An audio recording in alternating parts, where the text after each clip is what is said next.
The child turned her head slightly, acknowledging the monster's presence without surprise. Her tears flowed faster now, but she showed no shock at the creature's appearance. This was not their first encounter. She had been fleeing this thing for far longer than Blackwood had initially realized. From somewhere deep within the monster's bulk came a sound that made Blackwood's bones ache, not quite a roar, not entirely a song, but something between the two that carried undertones of intelligence and purpose. This creature was not simply hunting for food. It pursued the child with deliberate intent, driven by motivations that transcended basic predatory instinct. The girl's coral pendant blazed with defensive light, creating a barrier that seemed to slow the monster's advance. Ancient symbols etched into the pendant's surface glowed like heated iron, casting patterns across the rocks that hurt to look at directly. The creature recoiled slightly from this luminescence, but continued its relentless approach. Blackwood understood with crystalline clarity that running would be futile. This monster moved with supernatural speed across both land and water. It would pursue them relentlessly until it achieved whatever dark purpose drove its hunt. The girl's exhausted appearance suggested she had been fleeing for days, possibly weeks, without finding sanctuary. His practical mind assessed their tactical situation with the cold efficiency that had kept him alive through countless dangerous encounters. The coastal terrain offered limited defensive advantages against something that could flow over rocks like liquid. His ship anchored beyond the harbor was too distant to reach before the creature overtook them. But 40 years of maritime warfare had taught Blackwood that every predator possessed weaknesses.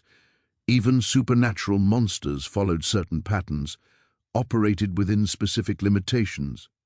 The girl's pendant clearly provided some protection, or the creature would have captured her already. Understanding that protection might reveal methods to exploit or enhance it. The monster paused in its advance, studying both humans with those terrible glowing orbs. Its tentacles writhed in patterns that suggested communication attempts, though the meaning remained incomprehensible. Perhaps it was trying to separate them, isolate the girl from her unexpected protector. Blackwood made his decision with the same swift certainty that had guided successful raids across 3 decades. Whatever this child represented, whoever she might be, he would not abandon her to this oceanic horror. His hardened heart, scarred by loss and betrayal, found unexpected resolve in her silent desperation. "Stay close to me, child," he said quietly, never taking his eyes off the approaching monster. "Whatever that thing wants with you, it will have to go through me first." The girl's pendant pulsed brighter, responding to his declaration of protection. For the first time since he had noticed her following him, she took a deliberate step closer to his position. Trust, fragile but genuine, bridged the gap between the gruff pirate and the mysterious child. Behind them, the monster's roar shook loose stones from the cliff face. The hunt was about to begin in earnest, and Blackwood knew their survival would depend on more than conventional weapons and maritime experience. They would need every supernatural advantage the girl's mysterious artifacts could provide. The creature surged forward, and Blackwood drew his cutlass, ready to face the impossible. Blackwood grabbed the girl's small hand without ceremony, pulling her away from the advancing monster with practiced urgency. Her skin felt surprisingly warm despite hours of coastal exposure, and her grip tightened around his weathered fingers with desperate strength. "Move, child, now!" They fled along the treacherous cliff path as the creature's roar echoed off stone walls behind them. Blackwood's maritime experience guided their escape route, choosing terrain that would challenge even supernatural pursuers. Narrow ledges carved by centuries of erosion provided footing barely wide enough for human passage. The girl matched his pace with uncanny precision, her bare feet finding secure purchase on rocks that would send experienced climbers tumbling into churning surf below. She moved with supernatural grace, as though the coastal terrain held no dangers for someone of her mysterious heritage. Behind them, the monster's tentacles scraped against stone with sounds like ship hulls grinding against coral reefs. The creature's massive bulk forced it to choose between speed and stealth, and it had chosen speed. Loose rocks cascaded into the ocean as it pursued them with relentless determination. Blackwood led them toward a hidden cave he had discovered during smuggling operations 15 years earlier. The entrance lay concealed behind a curtain of falling water where a mountain stream met the sea. Local authorities had never found this sanctuary, making it perfect for storing contraband cargo or hiding from pursuing naval vessels. The girl suddenly stopped, her free hand reaching toward a small leather pouch hanging from her torn dress. From within, she withdrew something that made Blackwood's breath catch in his throat. A crystalline gem the size of a child's fist, perfectly clear and filled with swirling luminescent patterns that seemed to move independently of any external light source.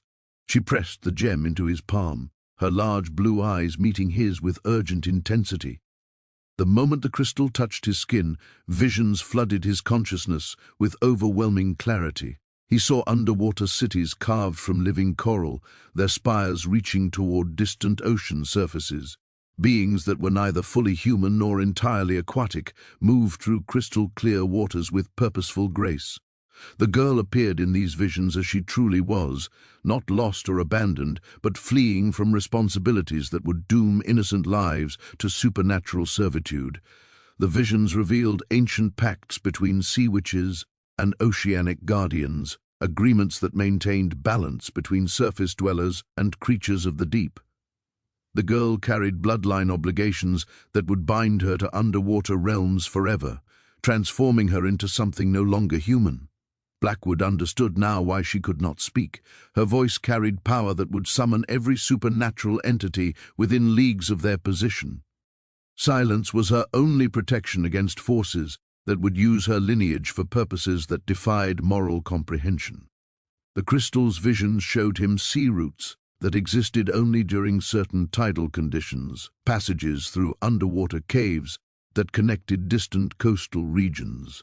Knowledge that could revolutionize maritime navigation if one possessed the courage to venture through supernatural waters where normal ships would be crushed by impossible pressures. When the visions faded, Blackwood found himself staring into the girl's trusting eyes with newfound respect. She was not simply a child in need of protection, she was a keeper of oceanic secrets that could reshape human understanding of the world's hidden realms. "I understand now," he said quietly, tucking the crystal safely into his coat pocket. "You're running from more than that monster. You're fleeing a destiny that would cost you your humanity." She nodded once, tears flowing faster as relief replaced desperate isolation. For the first time since he had noticed her following him, the child's expression showed hope alongside terror. They reached the hidden cave as the monster's roars grew closer. The waterfall provided both concealment and acoustic cover that might confuse their pursuers' supernatural senses. Blackwood guided the girl through the narrow entrance, his body blocking the opening until she was safely inside. The cave extended deeper into the coastal cliffs than appeared possible from outside observation. Previous visits had revealed chambers large enough to hide entire ship crews, supplied with fresh water from underground springs. Natural stone formations created defensive positions that could withstand siege by conventional enemies. But nothing about their current pursuer qualified as conventional. The girl immediately moved toward the cave's rear wall, her hands tracing symbols carved into natural stone formations. These markings predated any human settlement Blackwood knew about, yet she read them with fluent understanding. Her pendant pulsed in response to her touch, revealing hidden passages that led deeper into the mountain's heart. Outside, the monster's searching calls reverberated through the coastal rocks with increasing frustration. It knew they had found shelter nearby, but could not pinpoint their exact location. The waterfall's noise and the cave's natural properties provided temporary sanctuary, but Blackwood's experienced eye noted troubling signs. The creature's calls were changing, becoming more organized and purposeful. It was not simply hunting now, it was summoning assistance from other supernatural entities lurking beneath offshore waters. Their temporary safety would not last long. The girl's pendant showed them escape routes, but reaching her people's underwater sanctuaries would require crossing open water where the monster held every advantage. Time was running out, and their unlikely alliance faced tests that would challenge everything Blackwood had learned about survival during 40 years of maritime warfare. Within the cave's protection, Blackwood examined the girl's coral pendant by torchlight while she knelt beside a patch of smooth sand near the underground spring. The artifact was far more complex than he had initially realized, its surface covered with symbols that made his eyes water when studied directly. Recognition struck him like a physical blow. These were the same markings he had seen 28 years ago, carved into the hull of a derelict vessel found drifting in the Sargasso Sea. His crew had boarded the ghost ship seeking salvageable cargo, but found only empty chambers and walls covered with symbols that seemed to move in peripheral vision. 3 of his men had gone mad within hours of exploring that cursed vessel. They spoke of hearing voices calling from beneath the ocean's surface, promising power beyond imagination in exchange for voluntary servitude.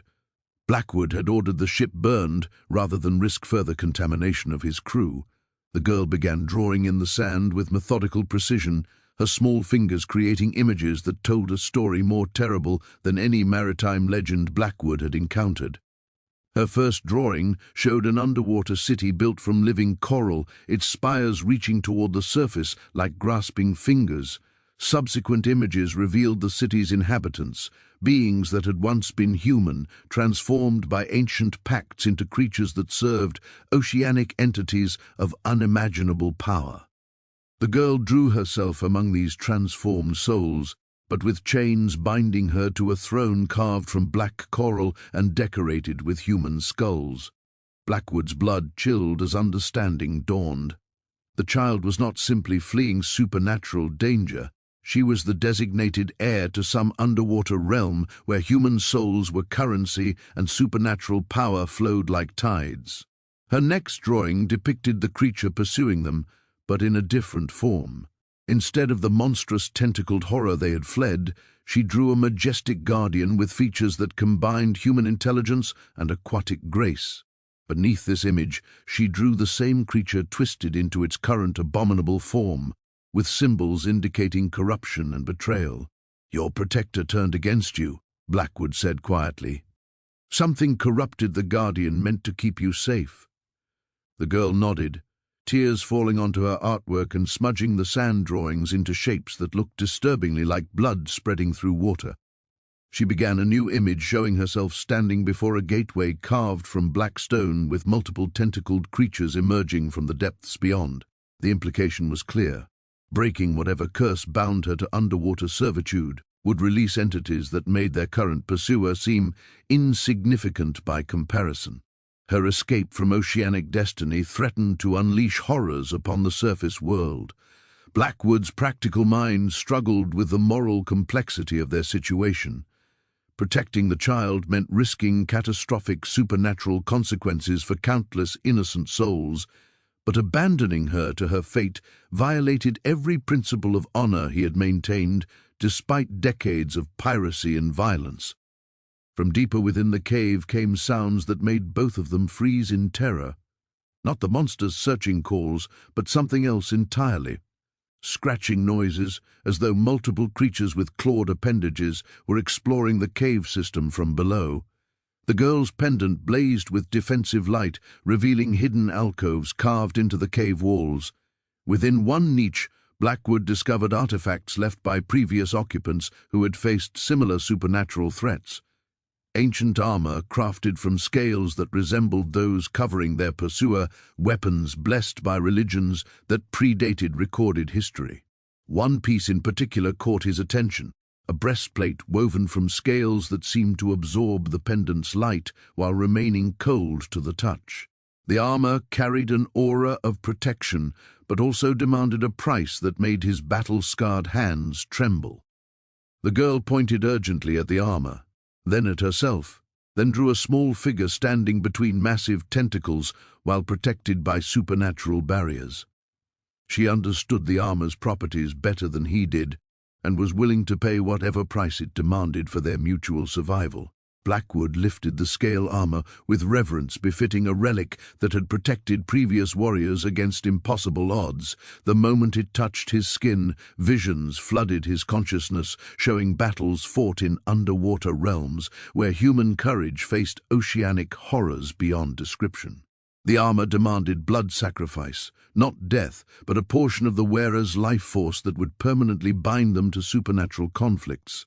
Those who wore Kraken-scale protection became guardians themselves, committed to defending the boundary between surface and depth until their strength finally failed. "You're asking me to become something other than human," Blackwood said, though he was already sliding the armor over his head. "To spend whatever years remain to me fighting creatures that most people will never believe exist." The girl's answering smile held gratitude beyond words. She understood that his sacrifice offered them both a chance at survival, even if it transformed him into something closer to the monsters they fought than the man he had been. The scratching sounds grew closer, accompanied by calls that harmonized with their original pursuers' roars. Multiple creatures now stalked them through the cave system, drawn by the girl's pendant and whatever supernatural energies surrounded their conflict. Blackwood fastened the armor's leather bindings while studying the blessed weapons remaining in the alcove. Tonight would test everything he had learned about supernatural warfare during 40 years of maritime adventure. The real battle was about to begin. The scratching sounds evolved into something far more disturbing, rhythmic tapping that suggested intelligence behind the searching. Multiple creatures had found their cave system, and they were communicating through coded signals that echoed off stone walls with supernatural clarity. Blackwood adjusted the Kraken-scale armor across his shoulders, feeling its weight settle into place like a second skin. The armor's surface rippled with each heartbeat, adapting to his movements while providing protection against claws and tentacles that could shred normal mail like parchment. The girl pointed toward a passage he had never noticed during previous visits to this cave. Her pendant's light revealed symbols carved around its entrance, warnings in the same ancient script that covered her mysterious artifacts. She pressed something smooth and spiral-shaped into his palm, a conch shell that hummed with barely contained energy. The moment his fingers closed around the shell, voices whispered directly into his consciousness. Not human voices, but the calls of every sea creature that had ever lived in these waters. Whales singing in the deepest trenches, dolphins clicking in shallow bays, even the territorial roars of predators that ruled underwater hunting grounds. The siren's shell offered power to command any oceanic life form, but its whispers carried undertones that made his teeth ache. Previous users had succumbed to madness as supernatural voices replaced their own thoughts with oceanic consciousness that recognized no human concerns or morality. Their first pursuers' roars grew closer, accompanied by answering calls from the creatures exploring deeper cave passages. The original monster had tracked them with supernatural efficiency, following scent trails that no amount of running water could wash away. Through the passage, Blackwood commanded, his voice carrying authority enhanced by the scale armor's supernatural properties. "Stay close and trust the pendant's light." They plunged into the narrow tunnel as sounds of pursuit erupted throughout the cave system behind them.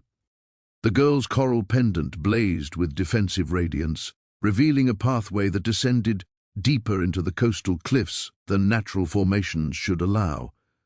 The tunnel walls bore tool marks suggesting human construction, but the symbols carved between them belonged to civilizations that had mastered supernatural architecture. Passages branched in directions that defied normal geography, leading toward chambers that existed partially outside conventional space. Behind them, tentacles scraped against stone with increasing frustration. The monster's bulk prevented it from following directly, but smaller creatures sent ahead as scouts moved with predatory grace through spaces barely wide enough for human passage. Blackwood heard claws clicking against stone just yards behind their position. The siren's shell in his palm grew warm, offering solutions that terrified him even as their desperate situation demanded supernatural assistance. He could call upon every sea creature within miles to attack their pursuers. Sharks, eels, even the deepest-dwelling predators would answer the shell's commands, but each use bound more of his consciousness to oceanic forces that viewed human concerns as irrelevant interruptions to natural order. The girl suddenly stopped at a junction where three passages converged, her head tilted as though listening to sounds beyond normal perception. Her pendant pulsed in specific patterns, communicating with supernatural entities hidden within the tunnel system. From the left passage came answering pulses, allies responding to her call for aid. From the right passage, nothing but ominous silence that suggested traps, or worse, waiting in the darkness. Behind them, their pursuers drew close enough that Blackwood could hear breathing that sounded like ocean waves against shingle beaches. The girl chose the left passage without hesitation, trusting whoever or whatever had answered her pendant's call. They emerged into a chamber that should not have existed within the coastal cliffs, a vast underground amphitheater with walls carved from living rock that pulsed with bioluminescent patterns.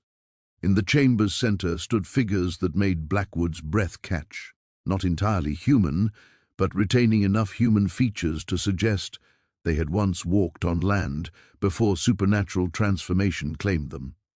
Their leader carried a trident that gleamed with power similar to the girl's pendant. These were her people, the Sea Witch clan she had fled, rather than accept transformation into their supernatural servitude. They had tracked her through methods that transcended normal pursuit, following bloodline connections that distance could not break. The transformed leader spoke in words that bypassed normal hearing, communicating directly through supernatural means that the Kraken-scale armor translated into concepts Blackwood could understand. The child returns to complete her binding. The surface dweller will witness transformation or join those who guard the deep paths. Behind them, their original pursuers burst into the chamber with roars that shook loose stones from the ceiling. But instead of continuing their attack, the creatures prostrated themselves before the Sea Witch clan with the reverence that predators show their ultimate masters. Blackwood realized with growing horror that they had not escaped their pursuers. The monsters had been herding them toward this exact location, driving them into the hands of the very supernatural forces the girl had been fleeing. The siren's shell burned in his palm, offering power sufficient to challenge even Sea Witch authority, but using it would complete his own transformation into something no longer human, binding him forever to oceanic forces that recognized no loyalty beyond supernatural hierarchy. The girl looked at him with trust that broke his hardened heart. She had led him here knowing it meant her capture, but believing somehow that his presence might alter an outcome that had seemed inevitable from the moment she began fleeing her destiny. The Sea Witch leader raised the trident, its tines crackling with energy that would transform the child into something suitable for underwater rule. In moments, her innocent humanity would be sacrificed to maintain supernatural balance between surface and depth. Blackwood gripped the siren's shell tighter, feeling his sanity begin to fray as oceanic consciousness whispered promises of power beyond human imagination.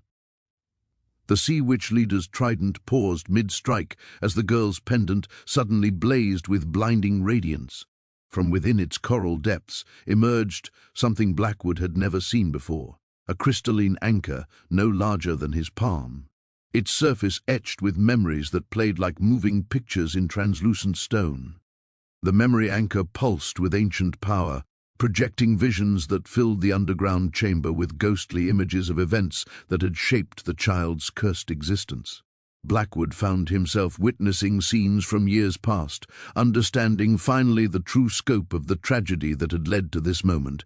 He saw the girl as she had been before supernatural forces claimed her innocence, laughing daughter of a Sea Witch queen who ruled underwater realms with wisdom rather than cruelty.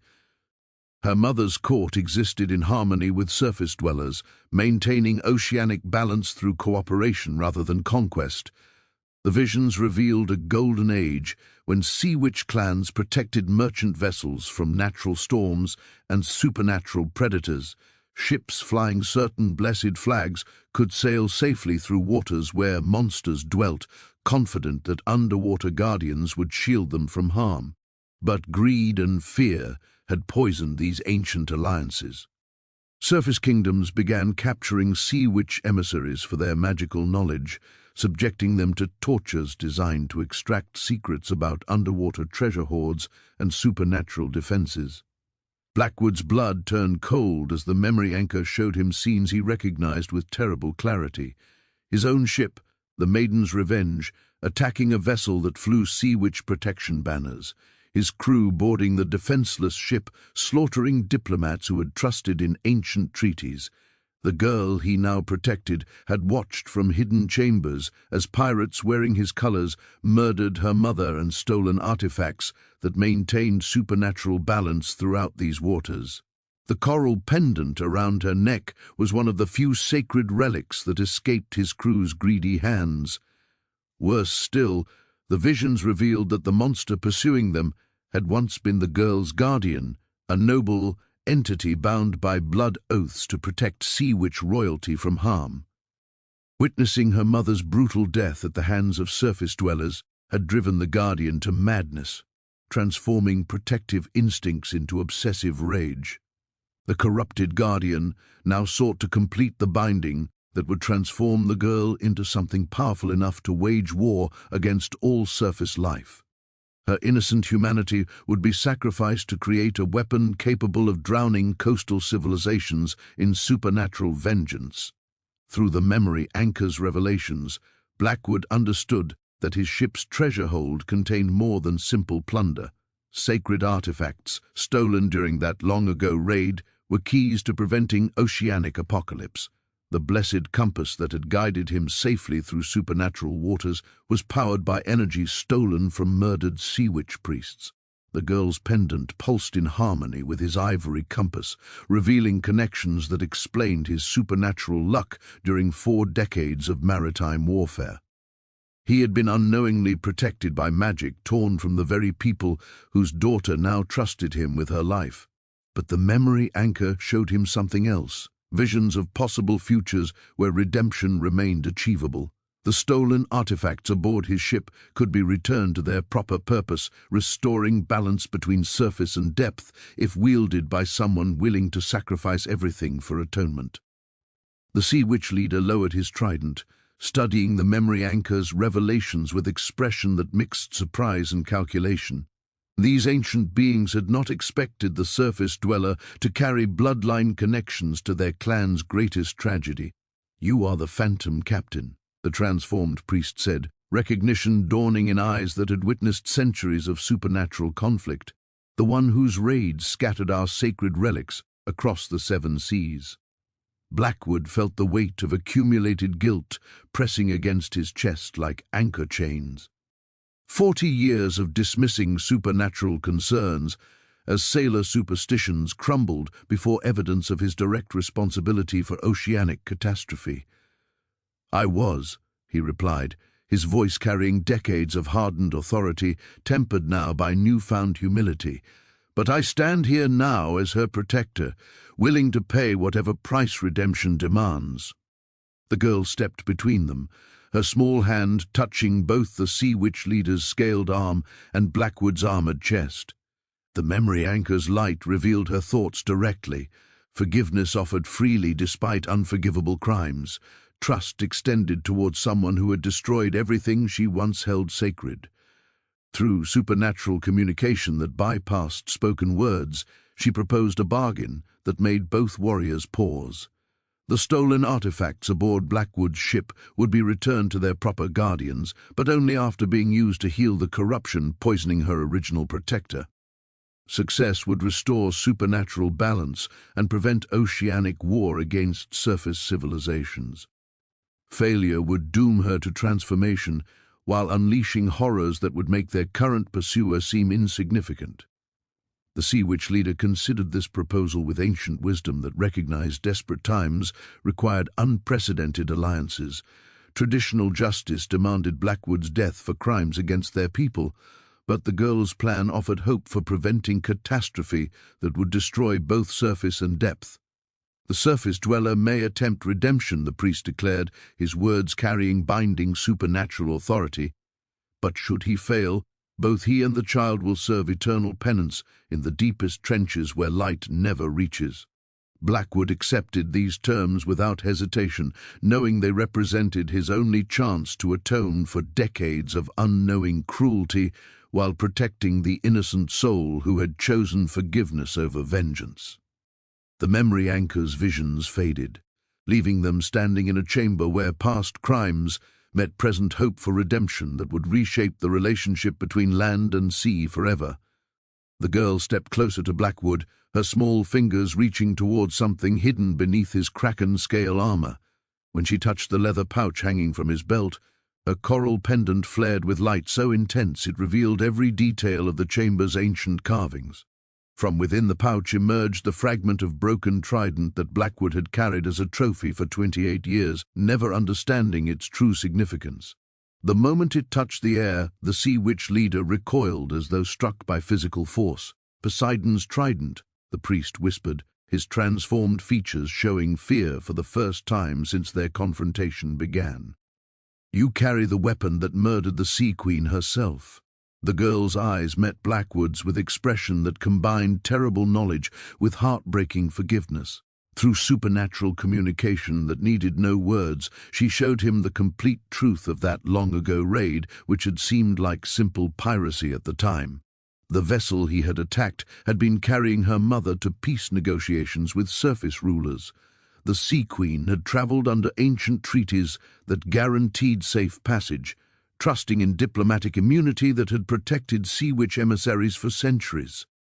But Blackwood's crew had not recognized the ceremonial banners marking a diplomatic mission. To them, it appeared as simply another merchant vessel carrying valuable cargo through waters they claimed as their hunting grounds. The trident fragment had broken off during the Sea Queen's final moments, when she used the last of her supernatural strength to cast protective spells around her hidden daughter, rather than defend herself from pirate cutlasses. Her sacrifice had kept the child alive, but at the cost of oceanic leadership that might have prevented the supernatural chaos now threatening both realms. Blackwood's hands trembled as he fully comprehended the scope of his unknowing crime. Not simple murder for profit, but regicide that had destroyed diplomatic relations between surface and depth. Every supernatural attack on innocent vessels since that day could be traced back to his crew's actions. The corrupted guardian that pursued them was not seeking random vengeance against surface dwellers. It was hunting the man who had personally killed its beloved queen and stolen the sacred artifacts that maintained supernatural balance throughout the seven seas. "She was coming to warn your people," the Sea Witch priest continued, his voice carrying grief that spanned decades. Dark entities were rising from oceanic trenches where ancient seals had weakened. The Sea Queen sought alliance with surface kingdoms to contain threats that endangered both realms. Without Sea Witch protection, merchant vessels had fallen prey to supernatural predators that multiplied in the absence of oceanic guardians. Coastal communities had suffered attacks from creatures that emerged from depths no longer patrolled by transformed protectors. The girl drew new images in the chamber's sandy floor, showing the progressive deterioration that followed her mother's death. Underwater cities falling to corruption as Sea Witch leadership fragmented into competing factions. Ancient binding spells failing as sacred artifacts remained scattered among surface treasure hoards. But her artwork also revealed something else, the possibility of restoration if the stolen relics could be returned to their proper purpose. The trident fragment, combined with other artifacts aboard Blackwood's ship, possessed sufficient power to heal the supernatural wounds his ignorance had opened. "The child offers redemption to her mother's killer," the priest observed, studying the girl's drawings with ancient wisdom. "Such forgiveness defies understanding, yet may represent our only hope of preventing oceanic apocalypse." Through the coral pendant, supernatural communication, the girl revealed her true plan. She would accept partial transformation, not the complete binding that would make her a weapon of vengeance, but limited enhancement that would allow her to channel the combined power of returned artifacts. This sacrifice would restore her guardian to his noble form while establishing new protective barriers between surface and depth. but it would cost her the human childhood she had fought so desperately to preserve. Blackwood felt his hardened heart breaking as he understood the choice she was making. Everything she was fleeing, transformation, supernatural responsibility, loss of innocent humanity, she would accept willingly to undo damage caused by his past crimes. "No," he said, his voice carrying authority that made even transformed sea witches pause. "There has to be another way, some path that doesn't require her sacrifice." The girl's answering smile held sadness beyond her years, but also determination that reminded him of her mother's final moments. Through the pendant's light, she showed him visions of potential futures where her sacrifice prevented oceanic war while allowing surface dwellers to live in peace. The trident fragment grew warm in his palm, resonating with power that had once belonged to oceanic royalty. The artifact recognized the girl's bloodline connection and responded to her willingness to accept responsibilities she had never wanted. Behind them, roars echoed through the tunnel systems as the corrupted guardian sensed the proximity of its queen's killer and the sacred artifact stolen during her murder. The creature's rage had grown beyond all reason, fueled by decades of grief and supernatural corruption. The moment of choice had arrived. The girl could accept transformation and restore balance through her sacrifice, or they could fight impossible odds against creatures that had grown stronger during years of unchecked supernatural chaos. But Blackwood's experience in desperate situations suggested a third option, one that would require everything he had learned about supernatural warfare during 40 years of maritime adventure, combined with artifacts he was finally ready to use for redemption rather than profit. The real battle for both their souls was about to begin in earnest. The sea witch priest granted them passage to the surface through ancient underwater channels that connected the coastal cave system to deep water where Blackwood's ship waited. The girl's coral pendant provided breathing apparatus that worked through supernatural means, allowing them to traverse flooded passages that would normally drown air-breathing creatures. The maiden's revenge sat at anchor exactly where Blackwood had left her, but his crew's expressions showed they had witnessed supernatural phenomena that challenged their understanding of natural order. Several men crossed themselves as he climbed aboard, their weathered faces reflecting the terror that supernatural encounters brought to practical sailors. "Captain," his first mate Willem called out, his Dutch accent thick with barely controlled fear. "Strange lights been dancing beneath the water all morning. Something big moving down there, bigger than any whale we ever seen." Blackwood surveyed his crew with eyes that now understood how much supernatural knowledge he had carried unknowingly. These men had followed him through conventional dangers across 4 decades of maritime warfare, but nothing had prepared them for conflicts that transcended normal reality. The girl emerged from the water with grace that confirmed her supernatural heritage.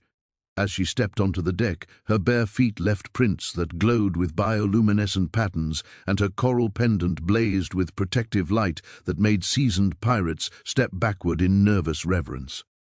"Gather round," Blackwood commanded, his voice carrying authority enhanced by the Kraken scale armor. "What you're about to hear will test everything you believe about the world we sail." He explained their situation with the blunt honesty that dangerous circumstances demanded. His crew learned that the cargo hold contained artifacts stolen from murdered sea witch royalty, that supernatural guardians sought vengeance for crimes committed in ignorance, and that oceanic war threatened every coastal settlement unless ancient wrongs could be made right. Several crew members made signs against evil, but none abandoned their posts. 40 years of following Blackwood through impossible situations had taught them to trust his judgment, even when facing phenomena beyond comprehension. In the ship's deepest storage compartment, Blackwood revealed treasures he had hoarded without understanding their true value. Sacred artifacts gleamed with supernatural power that had been dormant until the girl's presence awakened their ancient purposes. The Leviathan binding rope coiled like a living thing when exposed to ocean air. Woven from Kraken tentacles and blessed by sea witch priests centuries ago, the rope could restrain creatures of immense supernatural power. but its use required willing sacrifice of the wielder's life force, binding them permanently to whatever entity they sought to control.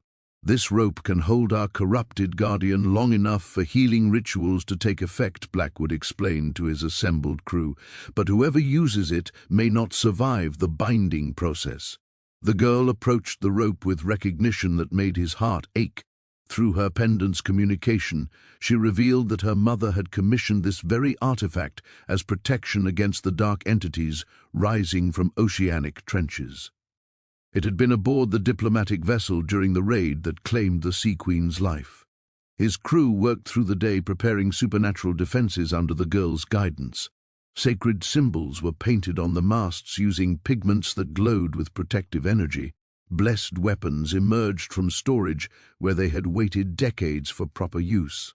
Willem approached Blackwood privately as the sun began setting toward the western horizon. "Captain, the men are scared, but they'll follow your orders. Most of us got nowhere else to go anyway. But that child, she's changing, growing stronger as we sail toward whatever's waiting out there." Blackwood had noticed the same transformation. The girl's supernatural abilities manifested more powerfully with each league they sailed toward deep water where her people's influence remained strongest. Her coral pendant pulsed in rhythm with ocean tides, and her eyes held depths that reflected ancient oceanic wisdom. "Send signals to every friendly vessel within sight," Blackwood ordered. "Warn them to stay clear of these waters for the next 3 days. What's coming will make the worst storm look like gentle rain." As darkness fell, the crew completed their supernatural preparations with solemnity befitting men facing likely death in service of redemption. The girl moved among them with quiet grace, her touch blessing weapons and armor with protective spells that might mean the difference between survival and supernatural consumption. The trident fragment hung heavy around Blackwood's neck, its power growing stronger as they prepared for confrontation with entities that had spawned in the deepest oceanic trenches. Tomorrow would test everything he had learned about supernatural warfare, combined with maritime tactics that had served him through decades of conventional conflict. But tonight, surrounded by loyal crew members and protected by a brave child, whose forgiveness humbled his hardened soul, Blackwood felt something he had not experienced since his brother's death. Purpose beyond personal gain, responsibility for innocent lives that transcended his own survival. The corrupted guardian was coming, drawn by supernatural forces that would reshape the boundary between surface and depth forever.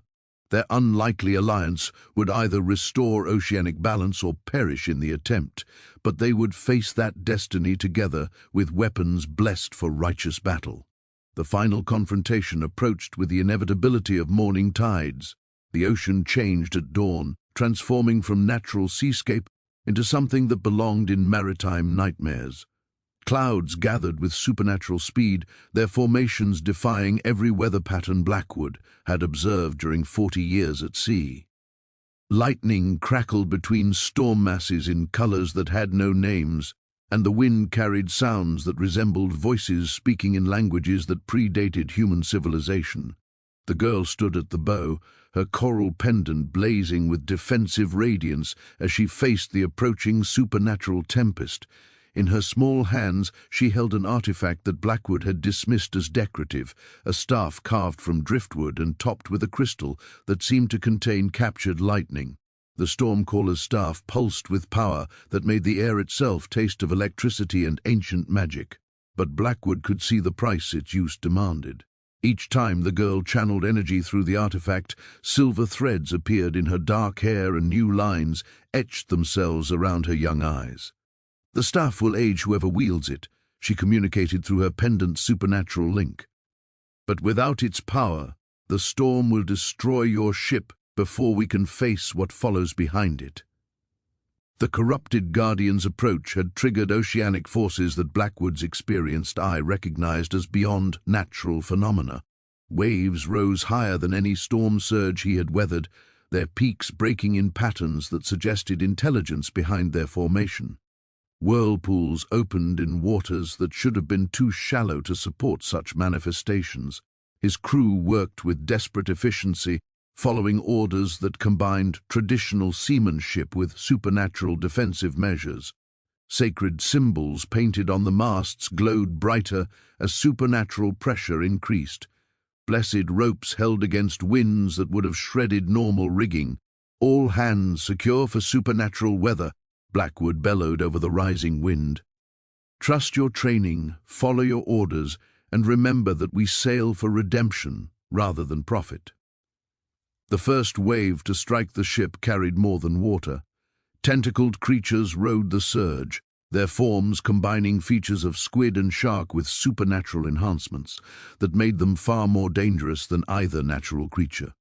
Willem fought 3 of the entities with a blessed cutlass, while 2 more crew members fell to claws that could slice through blessed armor.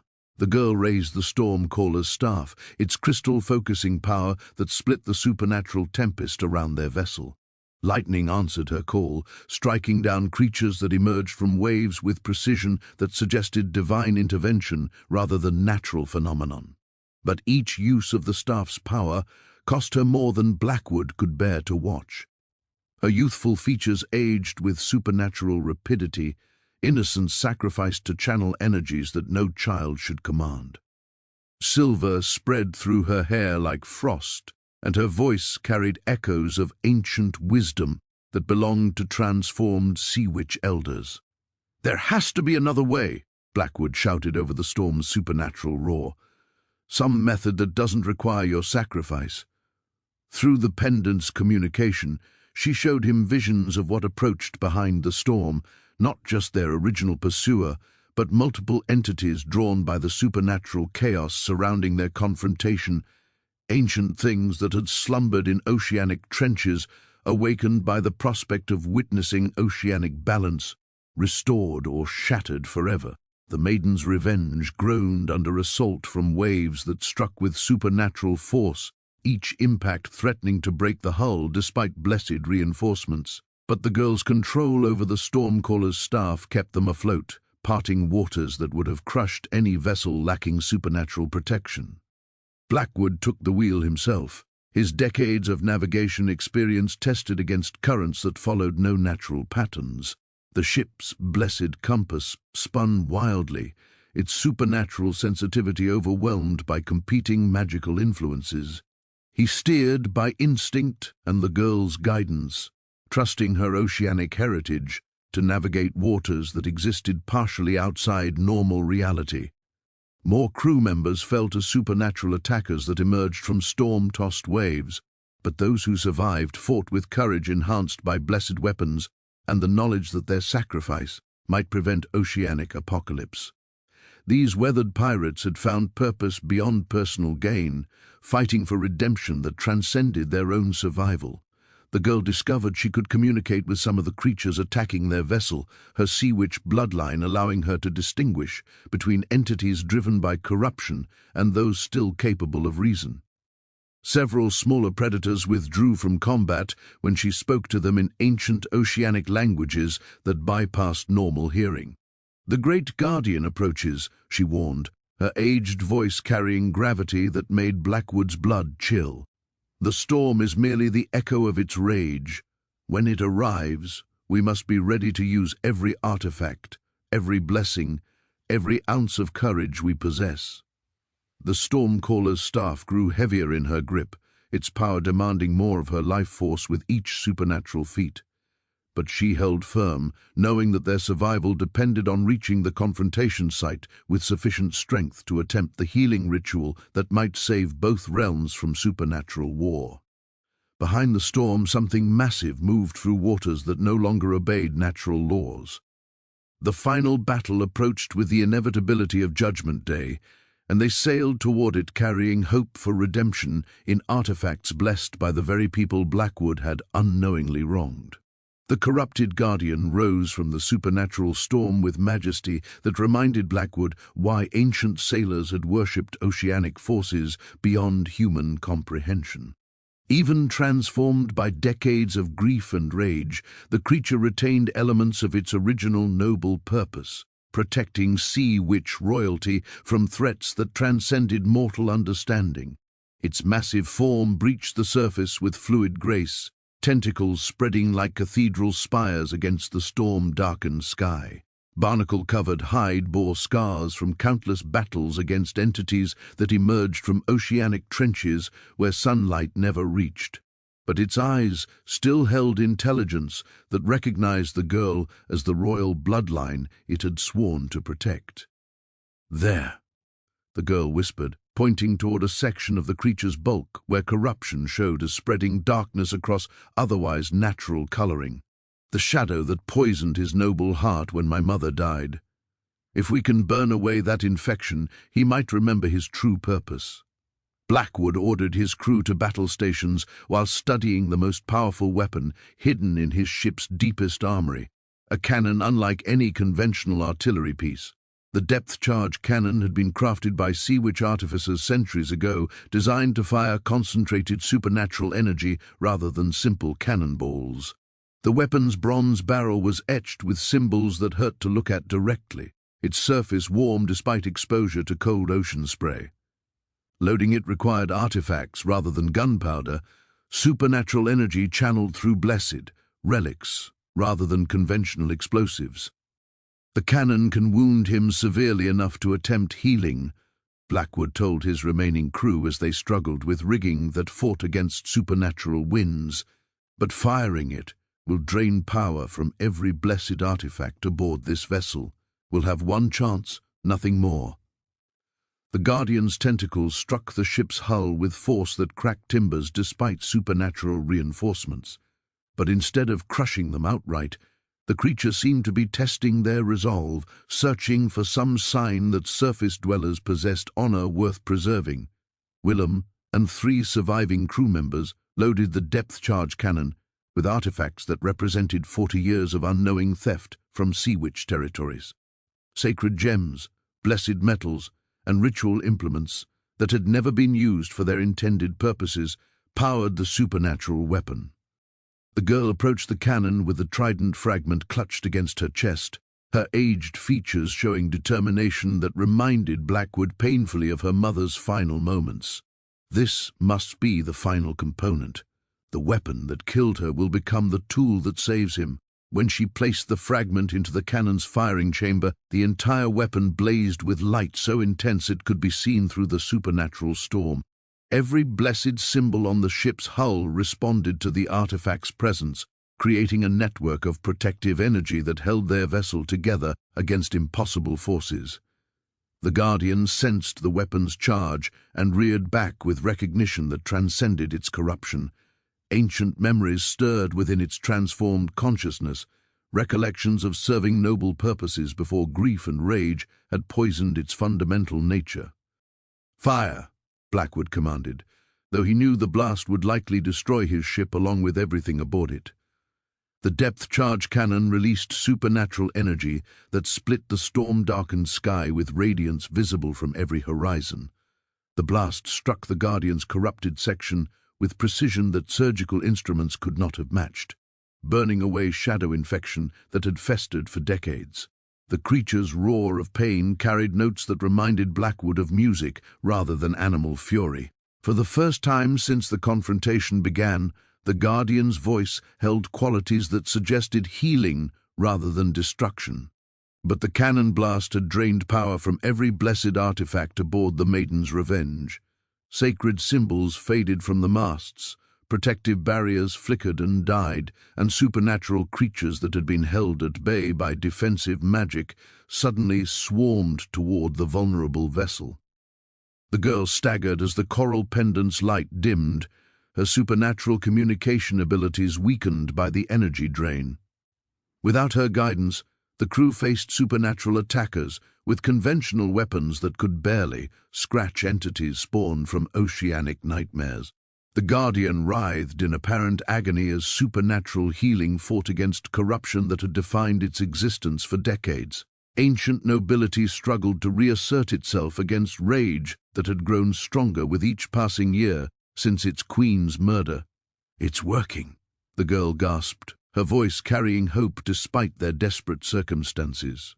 "He remembers what he used to be, but the healing needs time to complete, and we have no defenses left." Supernatural predators circled their disabled vessel like sharks drawn to blood in the water. Without blessed weapons or protective barriers, Blackwood's crew could not hope to survive the assault that gathered in the storm-tossed waters around them. The Guardian's healing remained incomplete, its noble nature locked in combat against corruption that had shaped its identity for far too long. Success balanced on a knife's edge, dependent on whether Blackwood could protect the girl long enough for ancient magic to restore oceanic balance. Behind supernatural attackers gathering for final assault, deeper shadows moved through storm waters. Ancient entities drawn by the prospect of witnessing either redemption or apocalypse approached to observe the outcome that would reshape relations between surface and depth forever. With supernatural defenses exhausted and predators closing from all sides, Blackwood made the decision that would define whatever remained of his soul. In the ship's deepest storage compartment lay an artifact he had avoided touching for 28 years. An anchor forged from metals that had been blessed in the deepest oceanic trenches where divine powers touched mortal realms. The Phoenix anchor radiated heat that could melt steel, its surface inscribed with symbols that predicted resurrection through absolute sacrifice. Using it would bind his life force permanently to the vessel, transforming both captain and ship into supernatural guardians that could protect others but never again touch human shores. Willem, Blackwood called to his first mate as supernatural creatures swarmed closer to their defenseless vessel. "Get the remaining crew to the lifeboats. What comes next is my burden alone." But the Dutch sailor shook his weathered head with loyalty that had survived 4 decades of dangerous voyages. "We followed you into hell itself, Captain. No reason to abandon you at the gates of heaven." The girl understood what the Phoenix anchor demanded before Blackwood explained its terrible price. Through her weakened pendant, she communicated acceptance of a plan that would save countless innocent lives at the cost of everything they had fought to preserve. She placed her small hands on the anchor's burning surface, her supernatural heritage allowing her to channel power that would destroy any normal human.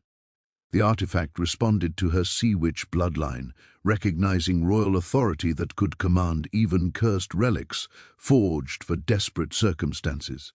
Together, they lifted the Phoenix anchor toward the ship's bow as supernatural predators broke the surface around them with killing intent. The Guardian continued its painful healing process, ancient nobility struggling against corruption that had defined its existence for decades. "For every innocent soul lost because of my ignorance," Blackwood declared as he positioned mystical anchor at the ship's prow. "For the queen whose death I caused unknowingly, for the balance between realms that my greed destroyed." The anchor blazed with radiance that split the supernatural storm, its power drawing energy from their combined life forces while promising protection for every vessel that would sail these waters in years to come. The Maiden's Revenge began transforming from conventional pirate ship into something that existed partially outside normal reality. The girl channeled her supernatural heritage to maximum potential, accepting transformation she had fled for so long in service of redemption that transcended personal survival. Her coral pendant shattered from the strain, releasing oceanic power that had been contained since her mother's death. Supernatural energy flowed through the ship's timbers, transforming blessed wood into materials that could withstand forces from oceanic trenches where normal vessels would be crushed to splinters. The Phoenix anchor's resurrection magic began reshaping everything aboard the vessel for eternal service as guardians of supernatural boundaries. The Guardian's healing reached completion at the moment their transformation peaked. Ancient nobility reasserted itself, burning away corruption that had poisoned noble purpose for decades. The creature's eyes cleared for the first time since witnessing its queen's murder, recognition and gratitude replacing rage and vengeance. But supernatural predators had reached their vessel, tentacles and claws striking against hull timbers that now blazed with protective radiance. The transformation process made them temporarily vulnerable, caught between human mortality and supernatural guardianship. Willem and the surviving crew fought with blessed weapons that drew power from the ship's transformation, their conventional cutlasses enhanced by energies flowing from the Phoenix anchor. But victory required more than martial skill against creatures spawned from oceanic nightmares. The girl spoke words in ancient oceanic languages that commanded every supernatural entity within leagues of their position. Her royal bloodline, finally accepted rather than rejected, carried authority that even deep-dwelling predators recognized and obeyed. "Return to the depths where you belong," she commanded, her voice carrying power that made the ocean itself pause. The balance is restored. Surface and depth need no longer war against each other. The supernatural storm began calming as ancient agreements reasserted themselves. Creatures that had emerged from oceanic trenches withdrew to waters where they belonged, their predatory purposes satisfied by witnessing redemption rather than requiring destruction. Blackwood felt his consciousness expanding as the Phoenix anchor's transformation completed itself. No longer entirely human, but not yet fully supernatural, he existed in liminal space between realms where guardians maintained eternal vigilance. The girl smiled peacefully as her life force merged with oceanic powers that would protect innocent vessels forever. Her sacrifice had prevented oceanic war while restoring supernatural balance that Blackwood's ignorance had shattered decades ago. The healed guardian approached their transformed vessel with recognition and respect, its noble purpose restored through their combined redemption. Ancient allies had been reborn from enemies created by misunderstanding and grief. As consciousness faded into supernatural guardianship, Blackwood understood that some forms of redemption required everything a soul possessed. But protecting the innocent was worth any price, and he faced eternal service with peace he had not known since his brother's death. The transformation was complete. Surface and depth would remain in balance, protected by guardians who had chosen redemption over personal survival. Dawn broke over waters that had returned to natural beauty. The supernatural storm dissipated like nightmare fading before morning light. The maiden's revenge floated peacefully in calm seas, her transformed hull gleaming with protective radiance that would shield innocent vessels from supernatural threats for centuries to come. Captain Ezra Blackwood stood at the wheel, his appearance forever changed by the Phoenix anchor's resurrection magic.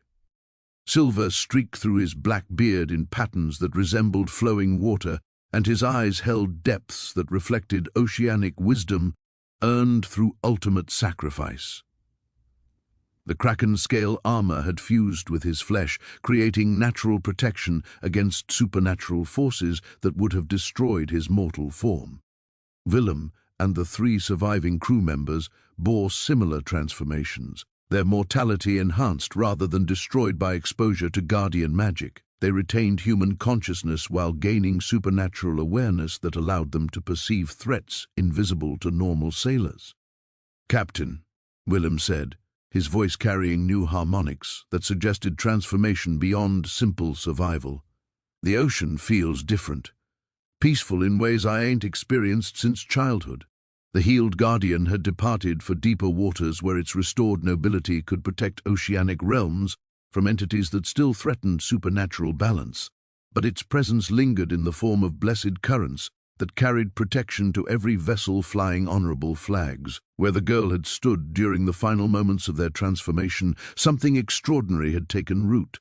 A coral reef of impossible beauty spiraled up from the ship's deck, its living surface pulsing with the same protective light that had once emanated from her pendant. Within the coral's crystalline depths, Blackwood could see her face preserved in peaceful sleep, her sacrifice given permanent form as guardian of all who sailed these waters. The reef pulsed in rhythm with ocean tides, breathing with life that transcended normal understanding. At the reef's heart glowed a pearl unlike any treasure Blackwood had accumulated during 40 years of maritime adventure. The renewal pearl radiated hope and new beginnings, its surface showing visions of potential futures where surface dwellers and sea witch clans worked in harmony rather than fear. "She saved us all," Blackwood whispered, his transformed voice carrying reverence that his pirate crew had never heard before. Innocent child choosing forgiveness over vengeance, redemption over revenge. The crew gathered around the coral shrine in silence befitting warriors who had witnessed divine intervention in their desperate circumstances. These weathered pirates had found purpose beyond personal gain, transformation beyond simple survival. From the ship's blessed compass came new readings that pointed not toward magnetic north, but toward vessels in distress that required supernatural protection. The Maiden's Revenge had become a guardian ship, its crew bound to eternal service, protecting innocent sailors from threats that conventional naval forces could not hope to face. "Set course for those coordinates," Blackwood commanded, studying supernatural readings that revealed a merchant vessel under attack by creatures spawned from oceanic trenches. "Our real work begins now." The transformed ship responded to his will with supernatural grace, sails filling with blessed winds that carried them toward their first mission as oceanic guardians. Behind them, the coral reef that preserved the girl's sacrifice continued pulsing with protective light that would guide lost souls safely home. Blackwood understood that his redemption was not complete. Decades of service lay ahead, protecting others from supernatural threats while ensuring that ancient mistakes were never repeated. But for the first time since his brother's death, he felt genuine peace with his destiny. The renewal Pearl's visions showed him potential futures where his guardian service prevented oceanic wars that could have claimed countless innocent lives. The girl's sacrifice had created possibilities for harmony between realms that had been locked in supernatural conflict for generations. As they sailed toward their first rescue mission, seabirds followed in their wake. Not ordinary gulls, but creatures enhanced by proximity to guardian magic. These blessed companions would carry warnings to every port about supernatural threats, while spreading word about the transformed vessel that protected innocent sailors. The ocean had returned to natural rhythms, but with supernatural awareness that ensured balance between competing forces. Ancient agreements between surface and depth were restored, maintained by guardians who had chosen redemption through eternal service. Blackwood's transformation from ruthless pirate to supernatural protector was complete, but his story had only begun. Every vessel he saved, every innocent life preserved from supernatural destruction, would add to the legacy of redemption that the brave girl's forgiveness had made possible. The Maiden's Revenge sailed into morning light, her crew forever changed by encounters with forces that transcended human understanding, but strengthened by purpose that gave meaning to their supernatural transformation. 5 years had passed since the transformation, and Captain Blackwood's legend had spread across every port from Nassau to Port Royal. But the stories sailors told bore no resemblance to the bloodthirsty tales that had once made merchant crews tremble at the sight of his black flag. Now they spoke of the ghost captain who appeared during supernatural storms, his transformed vessel cutting through impossible waves to rescue ships from creatures that conventional weapons could not touch. The Maiden's Revenge had become a beacon of hope for sailors facing threats that defied natural explanation. In his cabin, Blackwood studied charts marked with locations where supernatural boundaries remained unstable. The wisdom conch sat prominently on his desk, its spiral surface glowing with knowledge that revealed oceanic mysteries invisible to normal perception. The conch whispered secrets about underwater currents that existed only during certain lunar phases, passages through coral formations that connected distant seas, and migration patterns of creatures that moved between realms. This knowledge had transformed him from predator of innocent vessels to protector of maritime trade routes. His crew had adapted to their supernatural responsibilities with courage that honored their pirate heritage. Willem commanded the starboard watch with authority enhanced by mystical awareness that detected threats before they manifested. The remaining original crew members had trained newer recruits in techniques that combined traditional seamanship with supernatural defensive measures. These new sailors came voluntarily, drawn by stories of redemptive service rather than promises of stolen treasure. Former naval officers seeking meaning beyond military bureaucracy, merchant marines who had witnessed supernatural attacks on innocent vessels, even reformed pirates who recognized the honor in protecting rather than plundering. "Captain," Willem reported during the evening watch change, "the conch shows disturbances near Devil's Triangle. Might be that merchant convoy from Charleston needs assistance." Blackwood nodded, his transformed senses detecting the same supernatural perturbations that worried his first mate. The wisdom conch revealed patterns in oceanic disturbances that allowed them to anticipate supernatural attacks before they reached full strength. Their relationship with conventional authorities had evolved from hostility to grudging cooperation. Naval commanders who once pursued the Maiden's Revenge now sent coded messages requesting assistance when supernatural phenomena threatened vessels under their protection. The transformation had granted Blackwood perspective that 40 years of piracy could never provide. He understood now that true strength came from protecting the vulnerable rather than exploiting their weakness. Power derived from service to others rather than domination over them. His supernatural abilities continued developing as years passed. The Kraken scale armor had enhanced his natural strength, while granting resistance to pressures that would crush normal humans. He could survive underwater for extended periods, communicate with sea creatures through primitive telepathy, and sense supernatural disturbances across vast distances. But the greatest change was in his heart. The hardened organ that had been scarred by his brother's death and calloused by decades of violence had healed through service to others.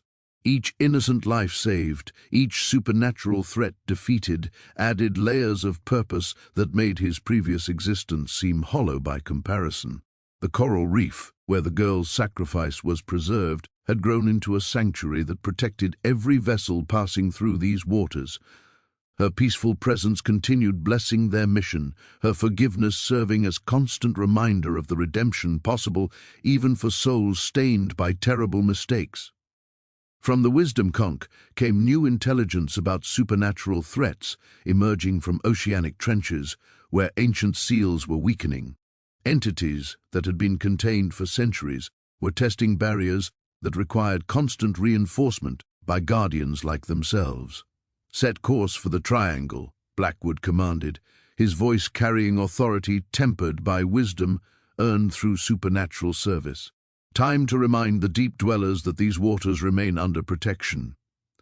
The ship responded to his will with supernatural grace, blessed winds filling sails that had been woven from materials that existed partially outside normal reality. Behind them, the coral shrine pulsed with approving light, the girl's spirit blessing another mission of protection and redemption. Blackwood had found his true calling in the space between surface and depth, protecting innocent souls from threats that conventional forces could not hope to understand. His transformation from ruthless pirate to supernatural guardian was complete, but his service to oceanic balance had only begun. The wisdom conch revealed years of challenges ahead, supernatural threats that would test everything he had learned about the delicate balance between realms. But he faced those future trials with crew members who shared his dedication to redemptive service, guided by the memory of a brave child whose forgiveness had shown them all the path to honor.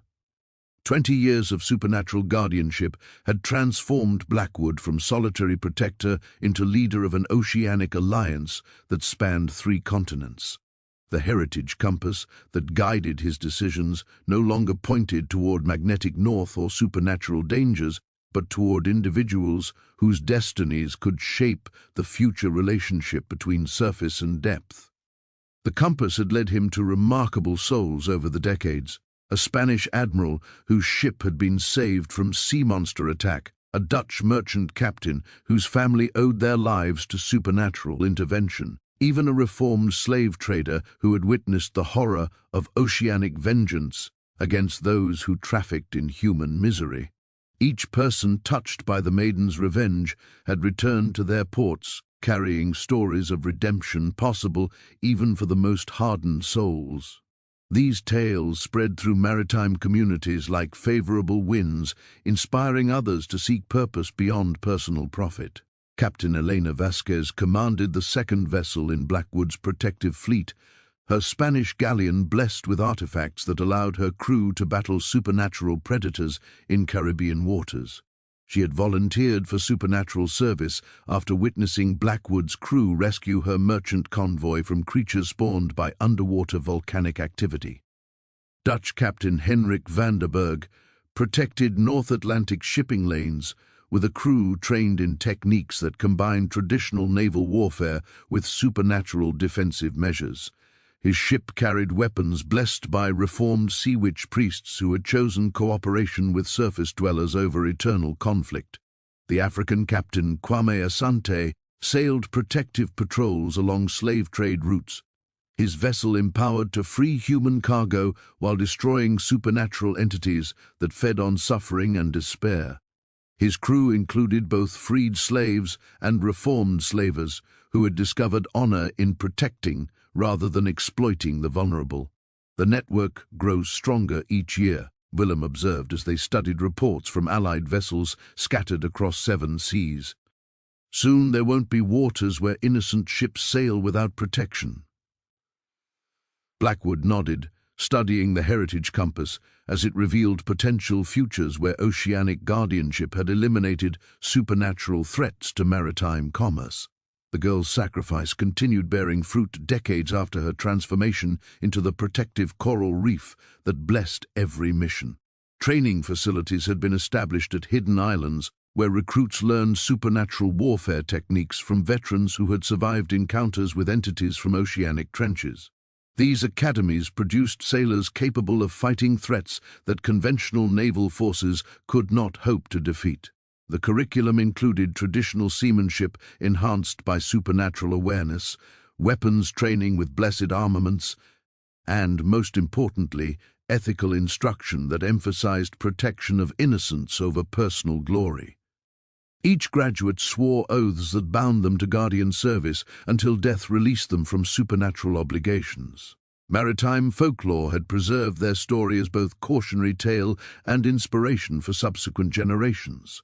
Sailors spoke of the crying girl and the phantom captain in taverns from Kingston to Liverpool, their legend serving as a reminder that redemption remained possible even for souls stained by terrible mistakes. But Blackwood knew that individual heroism was insufficient to maintain oceanic balance. Systematic protection required institutional commitment that could survive the loss of any single guardian, no matter how powerful or experienced. The heritage compass had guided him to establish alliances with reformed sea witch clans who shared his commitment to peaceful coexistence between realms. These partnerships provided supernatural knowledge necessary to combat threats that emerged from oceanic trenches where ancient seals continued weakening. Religious orders in coastal communities had begun training priests in techniques for blessing vessels and armaments with protection against supernatural attack. These holy warriors provided spiritual foundation for guardian networks, while ensuring that supernatural service remained grounded in moral principles. Academic institutions documented supernatural phenomena with scientific rigor that transformed maritime legends into practical knowledge for future generations. Universities in major ports established departments devoted to oceanic mysticism, their research guided by veterans of supernatural warfare. The coral shrine where the girl's sacrifice was preserved had become pilgrimage destination for sailors seeking blessing before dangerous voyages. Her peaceful presence continued inspiring acts of courage and redemption among those who witnessed the protective power of willing sacrifice. Blackwood's own legend had evolved from notorious pirate captain to patron saint of endangered sailors, but he took no pride in personal recognition, knowing that his transformation had been made possible by the forgiveness of an innocent child whose death he had unknowingly caused. The heritage compass showed him years of challenges ahead, supernatural threats that would test every alliance he had forged and every lesson he had learned. But he faced those future trials knowing that oceanic guardianship would survive his passing, protected by institutions and traditions that honored the girl's memory while serving her vision of harmony between surface and depth.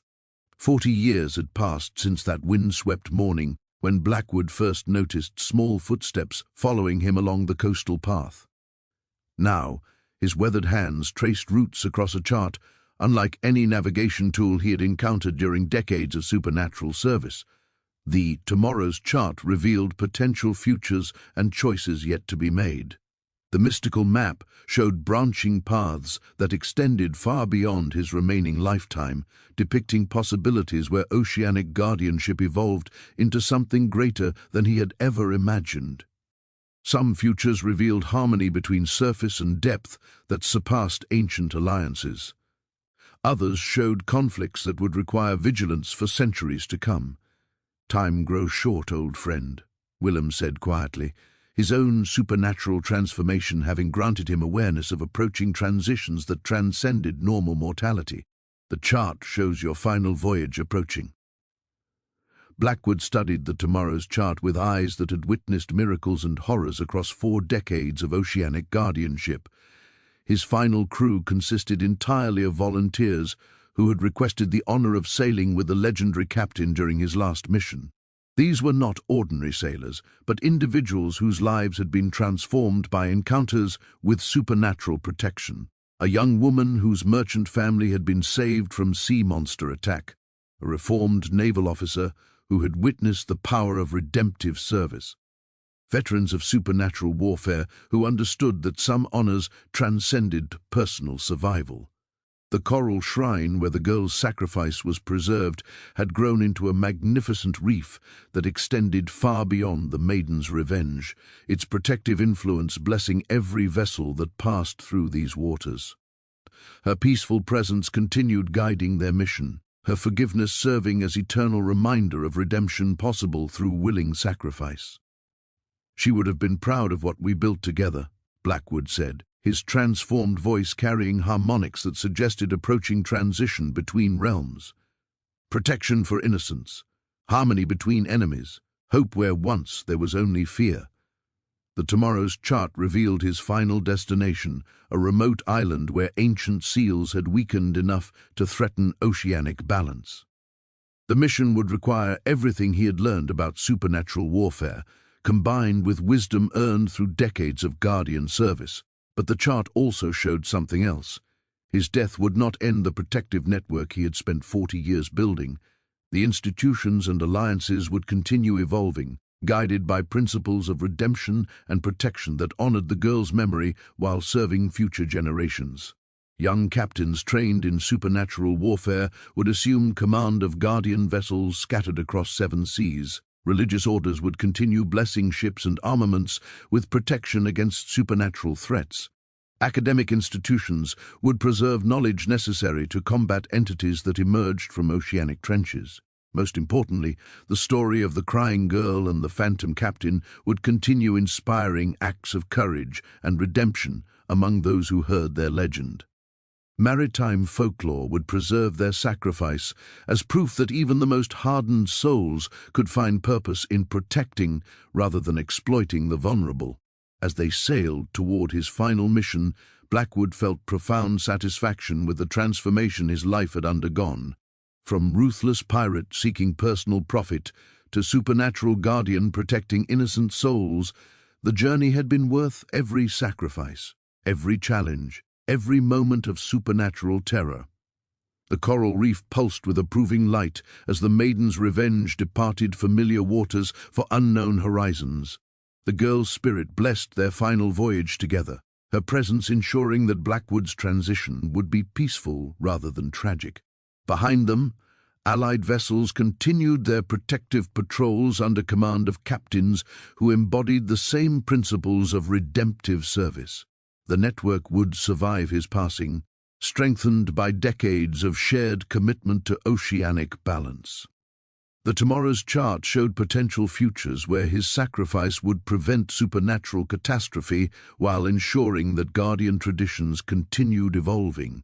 His death would mark transformation rather than ending, transition from individual heroism to institutional legacy. As morning light revealed the distant island where ancient seals awaited reinforcement, Blackwood prepared for the final test of everything he had learned about supernatural warfare and redemptive sacrifice. The girl's forgiveness had made this moment possible, and he approached it with gratitude for opportunities to atone for past mistakes through service to others. Captain Ezra Blackwood's transformation from mortal guardian to eternal protector occurred as gently as dawn breaking over calm seas. On the remote island where ancient seals required reinforcement, his physical form dissolved into light that merged with oceanic forces he had served for 40 years.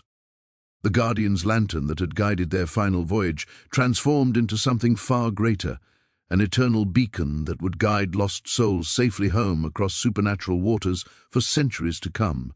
Its light extended beyond normal perception, visible only to those facing supernatural dangers in waters where conventional navigation failed. Willem and the final crew witnessed their captain's peaceful transition with reverence befitting sailors who had served alongside legend.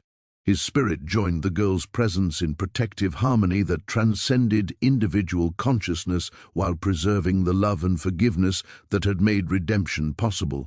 Modern sailors still report ghostly assistance during supernatural storms, mysterious lights that appear when conventional instruments fail, protective barriers that shield vessels from creatures emerging from oceanic trenches, winds that carry endangered ships toward safe harbors when all hope seems lost. Maritime folklore preserves their story in taverns and training academies, where each generation of sailors learns about the crying girl whose forgiveness transformed a ruthless pirate into protector of innocent souls. Their legend serves as a reminder that redemption remains possible even for those whose mistakes seem unforgivable. The coral reef, where her sacrifice was preserved, has become one of the ocean's greatest wonders, its bioluminescent beauty visible from passing vessels as testament to the power of willing sacrifice in service of others. Blessed currents flowing from the reef carry protection to every corner of the maritime world. Underwater, the healed guardian continues its ancient duties with nobility restored through their combined sacrifice. The creature patrols oceanic boundaries with wisdom that balances protection of innocent surface dwellers against respect for deep-dwelling entities that pose no threat to peaceful vessels. The guardian networks they established continue evolving under leadership of captains who embody the same principles of redemptive service. Training academies produce new generations of supernatural warriors dedicated to protecting rather than exploiting the vulnerable. Religious orders maintain blessing rituals that protect vessels and armaments against supernatural threats. Academic institutions preserve knowledge necessary to combat entities emerging from weakening seals. Maritime authorities coordinate responses to supernatural phenomena with expertise grounded in decades of accumulated experience. But the most important legacy remains the example of transformation itself, proof that even souls stained by terrible mistakes can find redemption through service to others. Their story inspires acts of courage and compassion that honor the girl's memory while serving future generations. Children in coastal communities grow up hearing tales of the phantom captain and the crying girl, learning that strength comes from protecting rather than exploiting others, that true treasure lies in service rather than hoarding wealth at others' expense. The Guardian's lantern burns eternal vigil over waters where supernatural and natural realms intersect, its light ensuring that no innocent soul faces oceanic horror alone. Blackwood's spirit maintains watch alongside the girl whose forgiveness made redemption possible, their combined presence blessing every vessel that flies honorable flags. In the deepest trenches where ancient entities still threaten oceanic balance, their vigilance prevents catastrophe while maintaining harmony between realms that once seemed destined for eternal conflict. The supernatural warfare techniques they pioneered continue protecting innocent lives from threats that conventional forces cannot hope to understand. Their eternal watch extends beyond simple protection to active guidance for souls seeking redemption from past mistakes. Lost sailors report dreams where ghostly figures point toward paths leading away from destruction toward service that honors rather than exploits the vulnerable. The Tomorrow's chart that guided Blackwood's final voyage remains in the care of guardian captains who use its revelations to prevent supernatural catastrophe while ensuring that protective traditions continue adapting to new challenges. Future threats will be met by souls prepared through their example and trained in techniques they pioneered. As ocean tides continue their eternal rhythm, the Guardian's lantern pulses with light that promises protection for every innocent soul brave enough to seek horizons beyond familiar harbors. Their story proves that redemption remains possible, forgiveness can transform enemies into allies, and that some forms of love transcend death itself to become eternal guardianship of all who sail the world's waters.